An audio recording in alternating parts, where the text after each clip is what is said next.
যারা দেশের পক্ষে, যারা রাষ্ট্রের পক্ষে, যারা দেশের সার্বভৌমত্বের পক্ষে দেশপ্রেমিকতার পরিচয় যারা দিচ্ছে তাদেরকে বিভিন্নভাবে তাদের ফেসবুক আইডিগুলো ডিসেবল করা হচ্ছে, অর্থাৎ সাইবার অ্যাটাক করা হচ্ছে। নির্বাচনের পরিবেশ অত্যন্ত ভালো আছে। আমরা নির্বাচন নিয়ে শিক্ষার্থীদের শঙ্কিত করতে চাই না, কেননা আগামীকাল আর 24 ঘন্টা পার হলে নির্বাচন। কিন্তু আমরা দেখছি এই নির্বাচনের আগের দিনই যারা পরাজয়ের ভয় পাচ্ছে তারা বিভিন্নভাবে সাইবার অ্যাটাক করছে আমাদের ছাত্র সমর্থিত প্যানেলে ভিপিজিএস এসজিএসের উপর।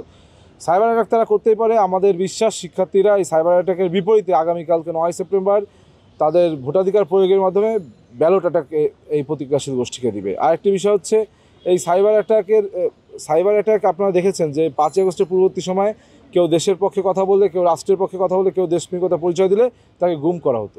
5 আগস্টের পরবর্তী সময়ে এসে আমরা এখন দেখছি যে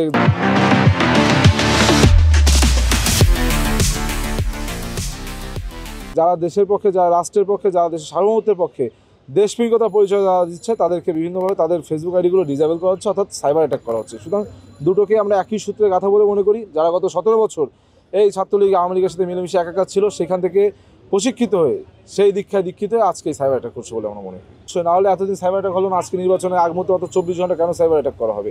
এবং বারংবার তারা সাইবার অ্যাটাক করছে, আমরা বারংবার ঠিক করছি, আবার 2 মিনিট পর সাইবার অ্যাটাকের শিকার হচ্ছে। তারা ভয় পাচ্ছে, তারা এটা খুঁজে বের করেন কারা ভয় পাচ্ছে। যারা ভয় পাচ্ছে তারা, এবং যারা গত 17 বছর আওয়ামী লীগ ছাত্রলীগের সাথে মিলেমিশে একাকার ছিল, তারা 5 আগস্টের পূর্বে কেউ রাষ্ট্রের পক্ষে কথা বললে গুমের শিকার হতো, সেই দীক্ষায় দীক্ষিত হয়ে আজকে 5 আগস্টের পরবর্তী সময় সাইবার অ্যাটাকের শিকার করছে মানুষের বাক স্বাধীনতাকে নষ্ট করার জন্য। আমি ঢাকা বিশ্ববিদ্যালয়ের শিক্ষার্থীদের আহ্বান জানাবো, আগামীকাল আপনাদের উপস্থিতি এই সকল ধরনের পরিস্থিতি পাল্টে দেবে। আপনারা সকলে ভোটাধিকার প্রয়োগ করবেন। ভোটাধিকার প্রয়োগের মাধ্যমে আজকে হয়তো আমাদের 3-4 জনের আইডি ডিসেবল হয়েছে, কিন্তু এই প্রতিক্রিয়াশীল গোষ্ঠী যদি সামহাও বাই ফল্ট ইলেক্টেড হয়, তাহলে কিন্তু তারপরে থেকে 40,000 শিক্ষার্থীর ফেসবুক আইডি ডিসেবল হয়ে দেখেন। প্রার্থী হিসেবে আমরা আসলে সেরকম সংখ্যা দেখছি না, আর সংখ্যা থাকলে এখন আমরা শঙ্কিত এই শিক্ষার্থীদের করতে চাচ্ছি না, কারণ আগামীকাল নির্বাচন। সেই নির্বাচনের আগের দিনও যদি আমি একটা ভয়ের পরিবেশ তৈরি করি, ভয়ের সংস্কৃতি তৈরি করি, তাহলে ভোটাধিকারের উপস্থিতি, ভোট প্রদানের উপস্থিতি, কাস্টিং হার কমে যাবে। সুতরাং আমি বিশ্বাস করি যত বেশি শিক্ষার্থী আসবে, যত বেশি ভোট কাস্টিং হবে, তত বেশি এই নির্বাচন সুস্থ, সুন্দর, উৎসবমুখর পরিবেশ হবে।